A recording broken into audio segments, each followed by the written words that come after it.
Hi everybody, this is Celeste and I'm a Nationally Certified Interventionist, and I'm here today with Module 2 of our training session on how to set effective boundaries with an addict without pushing them further away. And today we're going to be start to talk about some of the negative impacts in your life of not setting those boundaries with an addict.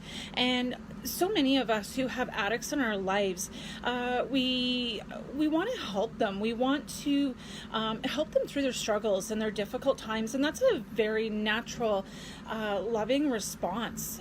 Is to want to help somebody that you love. Like, how do you turn your back and not help somebody that you love? But oftentimes, what we see happening in the cycle of addiction is that we start off with those really great intentions of wanting to help out, and then we get to a point where it turns into dysfunction and enabling and chaos and codependency, and we find ourselves wondering, how the heck did we get here? How did we get to this point? And it happens so gradually. The disease of addiction comes on people so gradually. They might start off drinking for fun or at parties or to chill at the end of a long day, and then it gradually progresses and gets worse, and then the addict and their family finds themselves in the midst of chaos and not knowing how to get out. It's almost like that adage of the frog in a pot of water and putting it on a stove and turning up the heat, and it heats up so gradually that the frog doesn't realize that it's being boiled to death, and then it gets to this point where they didn't realize it's in big trouble. And when you're in that pattern, when families are in that pattern of not setting boundaries with the addict and wanting to help them, it's almost like they get to a point where they realize that it's no longer effective, and they start to lose trust in their own judgment and how they're behaving, and they're waiting for the other shoe to drop, and waiting for the worst case scenario, where the person either ends up in the hospital, ends up in the psych ward, jail, or heaven forbid they end up dead. And there's a lot of fear and denial around that, and a lot of shame and a lot of guilt for their participation in what's going on. And there's also a lack of knowledge sometimes on what to do next and where to go, because they've just been in that cycle for so long, and that they don't see any other way out. They're just doing what they've always done and what they've always known to do, which is to love and try to help the person that they love. And like I said, that's such a natural reaction. And so many family members of people in addiction are just hoping that the addict wakes up one day and decides to quit their substance. But no addict, truth be told, and this was very true for myself when I was in addiction, no addict just wakes up one day and says, oh, okay, I guess I'm done. They have to start to feel the pain and the consequences of their actions before they get really motivated to want to quit. And like I was saying in the first module, the pain of staying the same has to be greater than the pain of change. And we as humans were so ingrained as far as wanting to take the easiest route and taking the easiest path, the path of least resistance. And that's not a diss to anybody. It's not meant to be disrespectful, but it's our basic human nature is we want to do what's easiest. And for the addict, the easy way is for them to drink away or drug away their pain. And a lot of times what seems easiest for the family in that moment is to give in to what the addict wants.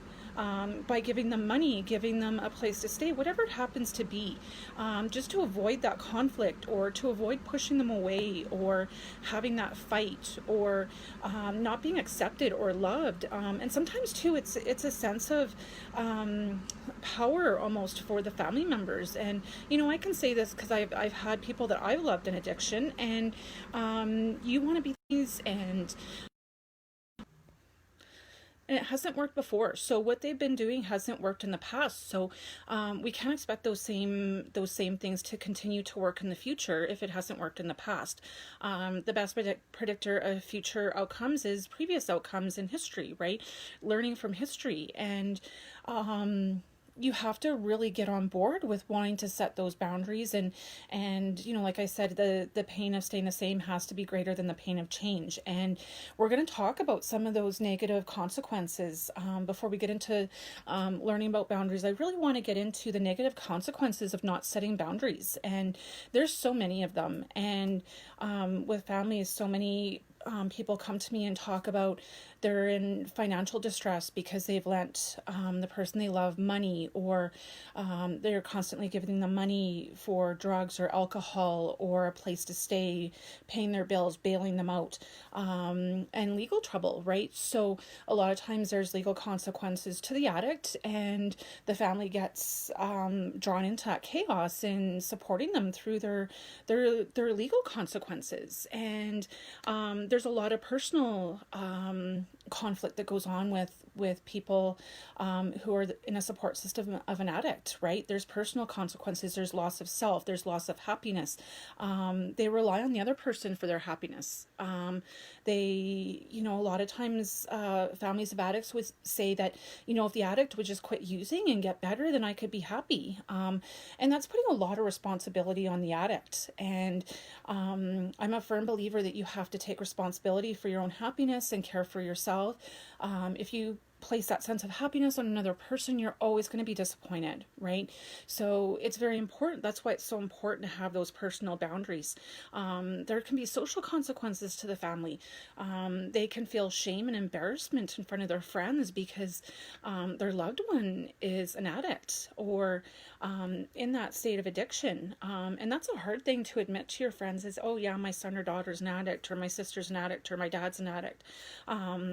There can be, and a lot of times they're missing out on social functions, or they're not wanting to get together with friends or family, or they bail out on commitments at the last minute because they have to be there to support an addict.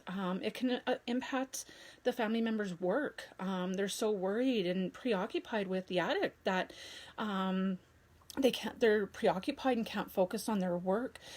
They might miss days of work because they have to go to court cases for their son or daughter who's in addiction, or whatever, having to run off to support them in their addiction. So sometimes it can have a a work impact on the family members as well.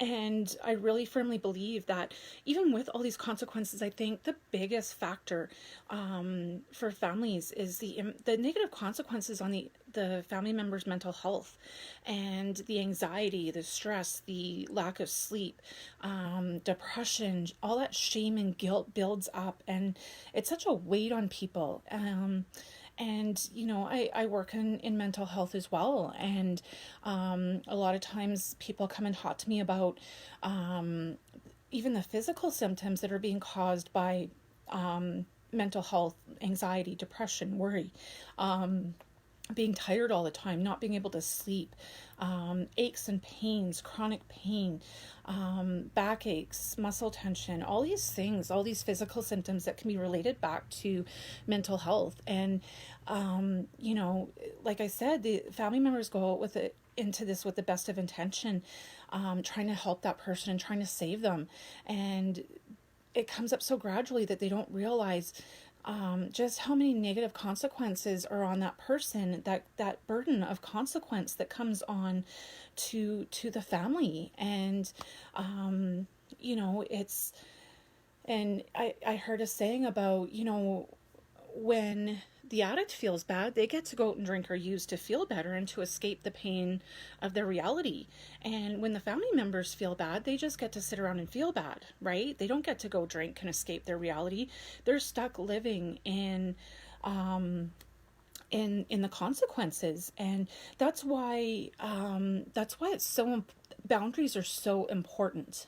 Setting these boundaries are so important to start to emotionally disconnect, which is really hard to do. Emotionally disconnect from the addict to protect yourself, protect your own well-being, and take care of yourself first so that you can support that person in recovery, right?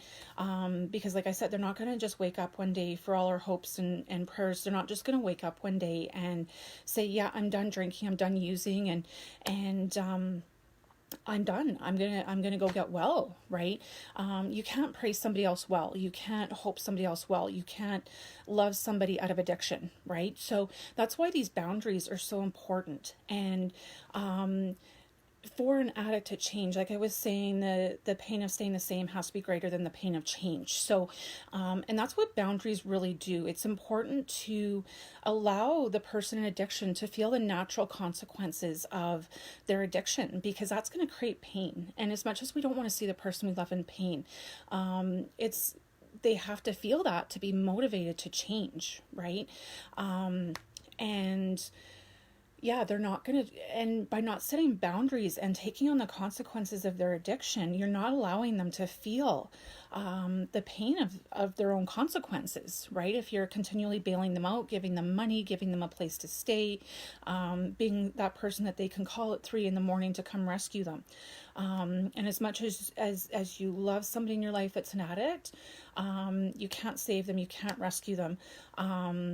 And not by not setting boundaries, it's basically loving them to death. And that's the unfortunate reality. And so yeah, so the setting boundaries is so important. And tomorrow we're going to be talking about what healthy boundaries look like. And I want to start giving you a picture now that we've gone through some of the negative impacts of a lack of boundaries on your life. I want to start going through what healthy boundaries look like. And I know when you're stuck in that pattern of that vicious cycle of chaos and upset and upheaval, it can be really hard to say, how do I get out of this? I know I'm here.